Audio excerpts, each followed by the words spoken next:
Hello, and welcome back to the Splatoon 3 Inside the Mine series.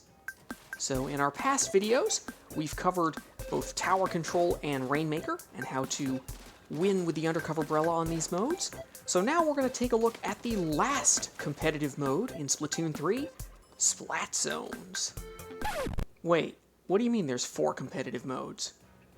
Oh, you've got me confused with somebody who actually acknowledges the existence of Clam Blitz. Because I don't. Anyway, zones require an interesting combo of offense and defense. In this case, the objective isn't moving. So, how do you properly push the enemy team while also maintaining control of the zone? Well, it turns out the Undercover Brella kit is pretty good for that. So, we're going to show you how we can successfully defend our zones. So, if you like this sort of thing, be sure to subscribe to this channel for more fun and informative Nintendo content. Alright, it's time to get to the action. Alright, we are here playing Splat Zones on Flounder Heights. So let's see how we might approach zones on this map. The first thing we need to do, we need to acknowledge just how good this team actually is. I didn't realize it at the time, but I'm actually playing with, I got into an open match with Storm Hero and Slacker from Last Resort. If you don't know them or you don't know that team, they are teammates of Chara, a prominent YouTuber, and yeah, they're really good. and you'll see that play out here in the video. So let's see how we approach the opening.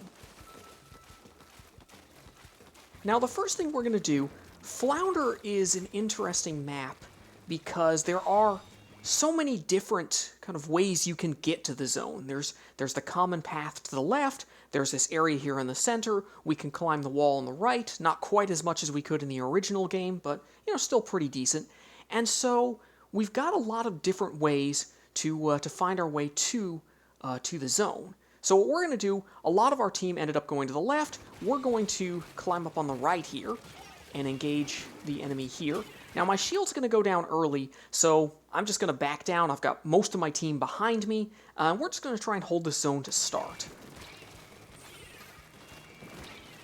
So we get kind of unlucky with the bombs there, but we're still up 1 right now. Our dualies are coming back, so it's kind of either 2-on-2 or 3-on-2. And we're going to claim our zone. And do a pretty good job of claiming theirs in the process. So at this point, we are the ones with the objective. We're playing defense. So the great thing about the Undercover Brella is this is where ink mines can be really, really useful. You want to put these in high traffic areas where you know you're going to see enemies coming through. So here I'm actually going to kind of dive through the chaos here and place a mine right at the edge of the zone. You could even push it a little bit farther, maybe just beyond the zone for folks coming up that left ramp. But that's not a terrible spot for it. Now you'll see here, I'm going to try, we've got the Tri-Slosher jumping in, I'm going to try and help them with my Brella shield, to try and step in and maybe block a few shots. I'm not going to be terribly successful here, but it's the thought that counts. I'm actually going to go down here, somebody's going to get me from behind, but our dualies are going to clean it up, and this guy's going to waste their entire Tri-Strike on the zone. We're just going to take it back without any trouble. So once again, we're going to start placing our ink mines. Going to put one here. I'm actually going to push this guy here. Now, again with the Undercover Brella, I think I mentioned in a previous video, we are the Sam Hunt of Splatoon. We want to take your time. So right now, I figure if I can just kind of engage this person, draw them away from the zone, that's going to help give my teammates an advantage on defense. So here, just going to keep working against them. Now, this is a problem, of course, because I've got my back to the enemy spawn. Eventually, somebody's going to get me from behind. I'm going to try to reef slide. It's not going to work. But, you know, the stall was a success. And we're going to get this counter down below 40. And also, notice I got a mine kill, so we know we put one of those in the right spot. So here, This is where knowing the terrain becomes an issue. I'm going to try to back up here, but of course there's this kind of slight lip that I have to jump over, and I don't realize that until it's too late, and yeah, so much for that.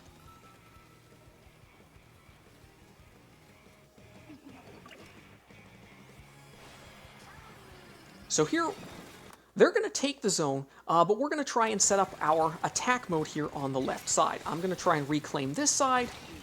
We've got a Zipcaster here. Now, I'm actually going to camp the Zipcaster, and it turns out somebody's jumping to them as well, so this is a great spot for us. Put a mine there for some chip damage, and easy double. So I'm going to jump back on zone here, try and push this guy, but again, I do get the dually squelchers, but there's a second person coming in from a different angle, not a great place for a Brella to be, and so I'm going to go down.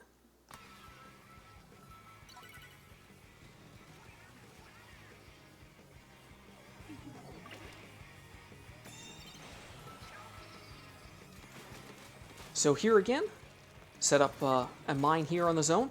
Now, this is it turns out to be a really, really good spot for a mine. A lot of enemies will try and climb this wall to get into this like little court area before they move on to the zone. So check this out. I'm going to put this mine here. Eventually, our slosher's going to go over there. Is going to engage one of their players, and you'll see kind of up in the top right.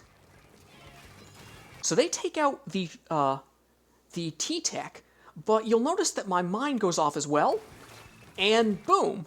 Suddenly, we know where two other players are. The slosher's going to clean up one of them. I'm going to track the other one down.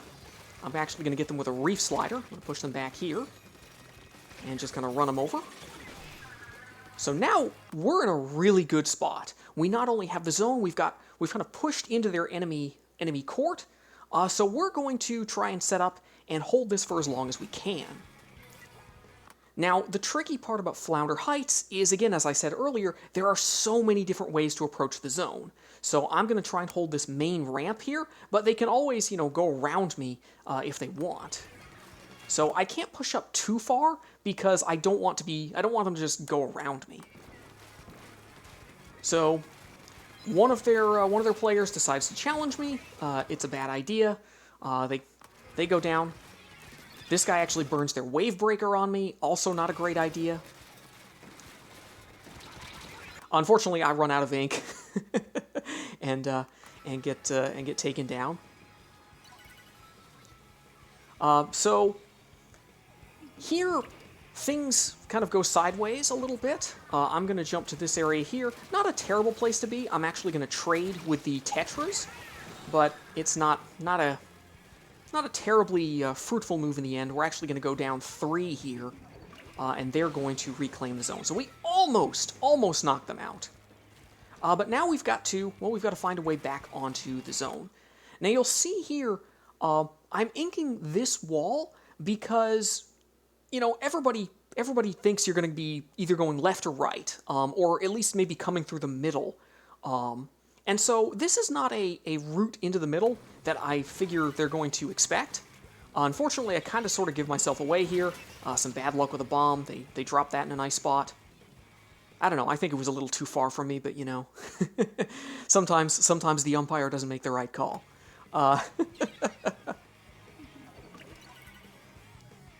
So this time we're going to jump in with our team here on the left. The Zipcaster is going to come in and try to wreak some havoc.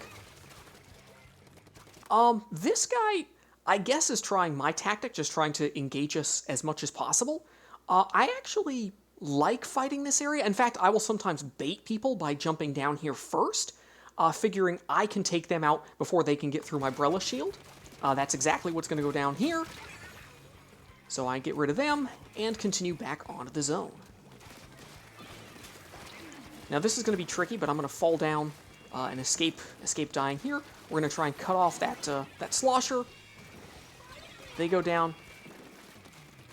So here I'm going to try again, approaching on the right side.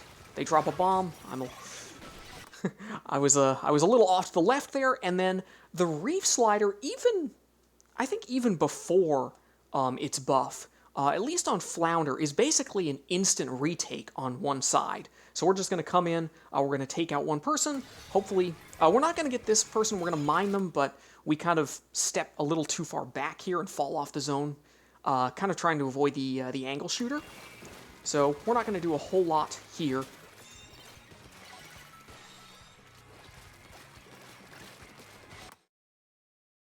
Here, I'm not sure, the dualies kind of rolled past us, so now everybody's kind of staring at me, which is kind of the best position for the Brella. But we're just going to drop down. It's not really a great fight for us. And we're going to try approaching again here.